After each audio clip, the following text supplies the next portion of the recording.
Hey everyone, hang on tight, you are in for video number 2.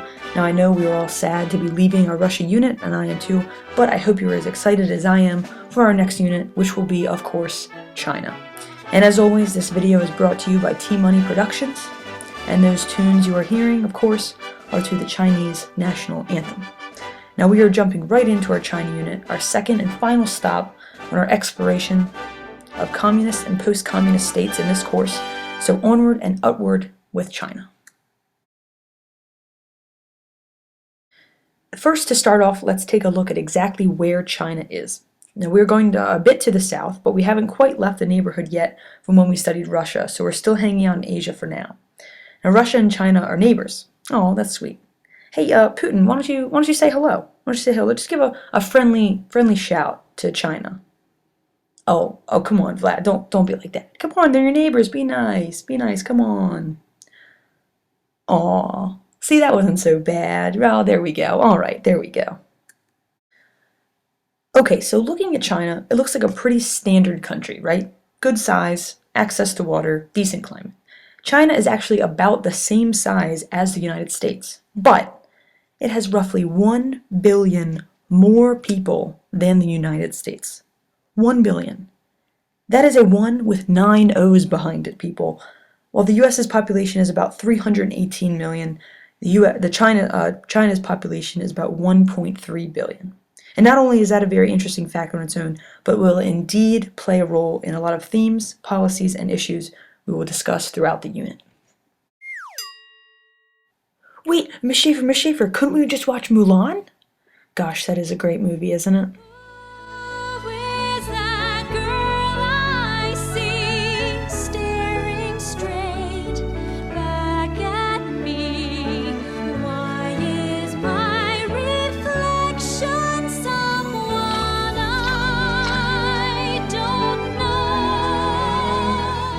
Sorry, I couldn't resist. But just FYI, Disney does tend to leave some things out and rearrange some facts, so we will stick with the history books on this one.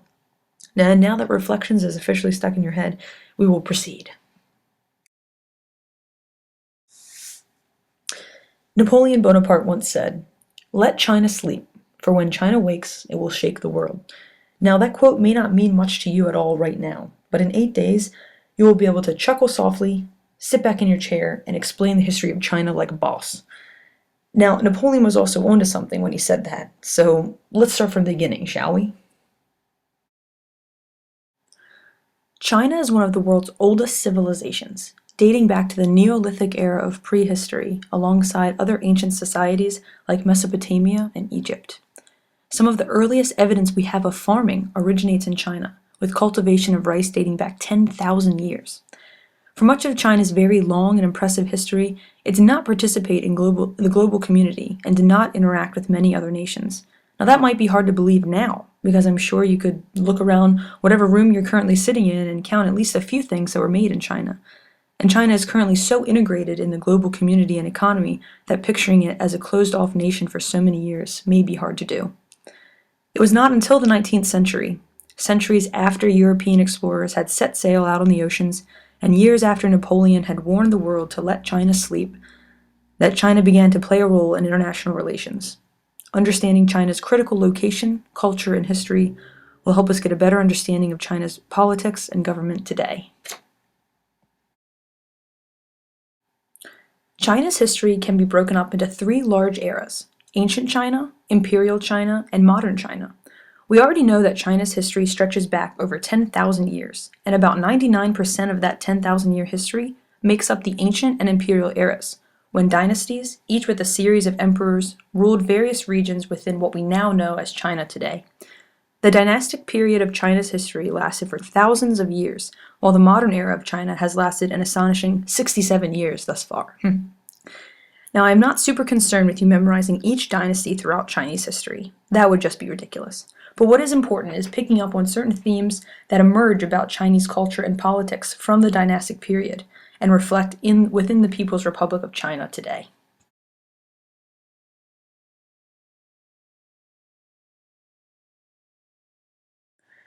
Throughout dynastic cycles of early China, series of leaders within families would lead within the empire. The dynastic cycles would determine the political and economic climate within the region, although it was not until about 221 BCE that the ruler of China declared himself ruler with the title of emperor, hence the era of imperial China. Throughout ancient and imperial China, the power of the dynastic family was determined by something called the Mandate of Heaven, a Chinese philosophical belief that granted rulers the right to rule based on their ability to rule justly and virtuously granted by heaven. If a ruler was overthrown, then that was considered the loss of the mandate. Occasionally, dynastic periods of China were interrupted by turmoil and periods of time with fighting between different states within China. One of the most prominent periods of chaos within ancient China is known as the Warring States period, that took place just before the imperial era of China began, from about 475 to 221 BCE. During this time, Confucianism became extremely popular. Confucianism, a conservative philosophy, was developed by philosopher and teacher Confucius. Confucianism rested on the ideas of morality, order, and harmony.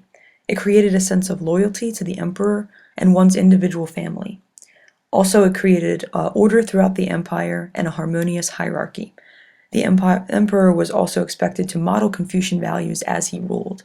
Because Confucianism emphasized the study of classic philosophy, many emperors ruled alongside an elite group of bureaucrats measured by their scholarly achievement and study. Confucian values impacted dynastic rule by creating a culture of authoritarian power. Today, that sense of authoritarian power remains with the leadership of China. However, the authoritarian regime today has come under much criticism for its attempt to control citizens. Out of this long imperial rule with little interaction or outside influence from major Western nations, the Chinese developed a strong sense of nationalism and self-confidence as one of the most influential states throughout history. But by the 19th century, during the Qing dynasty, China began to take over several new territories such as Tibet and Mongolia. This and several other factors made it difficult to maintain centralized rule. Also, up until this point, even though China had been trading with several other Asian and Mediterranean societies for centuries, China had not had much contact or political relations with the West. It was in the later half of the 19th century that Western and other nations such as the UK, France, Germany, Russia, and Japan became interested in using China for its natural resources and labor pool. This French political cartoon from 1898 shows China being divided up like a cake, with knife-wielding leaders of major countries each taking their fair share as a Qing leader stands in the background trying to stop it, but failing to do so successfully. In reality, these unsuccessful efforts were China attempting to strengthen its military, to no avail. This image foreshadows the 20th century relations between China and other nations, namely Japan, as the Qing dynasty fell in 1911 due to great internal unrest and pressure from foreign nations over imperialistic interests that had been developing, a regime change that was violent and resembling that of Russia in 1917. The fall of the Qing Empire in 1911 and the establishment of the Republic of China in 1912 ended over 2,000 years of dynastic rule by emperors and established a republic. But China's problems were far from solved with this switch. Major internal issues were still at the forefront, namely national sovereignty and the struggle for peasant livelihood in agricultural areas. National sovereignty included dealing with regions that were under unfair treaty with terms with imperialistic nations, and aggressive occupation from Japan in the 1930s. The Nationalist Party emerged in the 1920s, joining forces with Chinese Communist Party in order to gain central control of its territories. However, this alliance was broken after the two parties broke out in a civil war. By 1949, the Communist Party had taken control of most territories of the country and had gained popularity as China maintained its strong nationalistic pride. Whereas the Nationalist Party was not interested in addressing the peasant socio-economic issue, the Chinese Communist Party and its leader, Mao Zedong, advocated for socialism, which would revolutionize Chinese economics. In 1949, the People's Republic of China was born. Once the PRC was established, China received assistance from Russia and soon gained a Soviet model of communism to address its largest issues between 1949 and 1957. One of the largest issues was land reform, a redistribution of land from the rich to the poor in order to enhance production in agricultural communities. Another was civil reform, and these include things such as enhancing women's rights on a variety of levels and relieving people from severe opium addictions. And these were quick ways to gain legitimacy among the peeps. The next one was instituting 5-year plans, which might sound familiar from Russia. So a focus on nationalization of industry as well as collectivization of agriculture. In 1958, Mao changed direction a bit by separating China from Soviet control of its socialism and instituting the Great Leap Forward effort in order to create a more egalitarian society. Some of its focuses were economic development in both industry and agriculture, mass mobilization of people into a greater and more efficient workforce, a focus on political unanimity by encouraging local party leaders to motivate citizens, and decentralization, a focus on power at the local level, encouraging people's motivation. However, the Great Leap Forward was not all that successful, and there was fear that the PRC was starting to lose the confidence of the people. But in 1966, good old Mao instituted a new idea, the Cultural Revolution. The Cultural Revolution was based around philosophies such as collectivism, or valuing the good of the community over the good of the individual, mass line of communication, the process of communication between party leaders and individuals, egalitarianism, so the idea of creating an equal society. Something interesting to note there is kind of the opposite to Confucianism that calls for kind of an ordered and harmonious hierarchy. This is kind of a new idea of complete egalitarianism within society. And then the last one is self-reliance, which is people encouraged to rely on their own talents and contributions to communities instead of rule or direction by a leader. And of course, the unofficial one was praising Mao as well. So the overall goal here were to, destroy any sources of inequality. And that included things like higher education, things that were viewed as a source of inequality among students. So completely egalitarian society. So when Mao died in 1976, there was a divide kind of left in his followers, and they kind of split into radicals, the military, and moderates. From 1977 to 1997, moderates took control of the party, including leader Deng Xiaoping, aiming to modernize China with a focus on industry, agriculture, science, and the military. New policies included open-door trade policy with other nations, including the United States, reforms of education and a refocus on higher education, and an institutionalization of the revolution by restoring old China's systems of bureaucracy while decentralizing the government and infusing capitalism into its economy. China remains on this same path now, economically capitalist but still a communist country, with a very large stake in the global economy and international community overall. Although China's economy has grown so much over the past few decades, political unrest still has occurred. For example, the infamous Tiananmen Square protests in 1989. But China has shown no real signs of liberalizing its political structure anytime soon. So thinking back to this quote, perhaps it only comes full circle now that China is a major economic and world power, with the number 2 economy in the world and one of the top exporters of goods.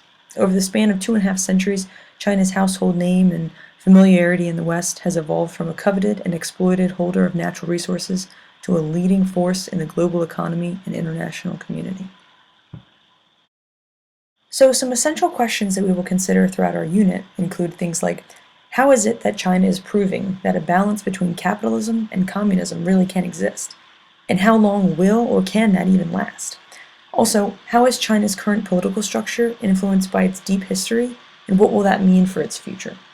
So those are some things to consider, and we're going to take, more than just a couple of days to answer those questions. So I look forward to our discussion about China. Don't forget your notes and or questions for tomorrow's class, and I will see you tomorrow. Hope you have a great rest of your evening.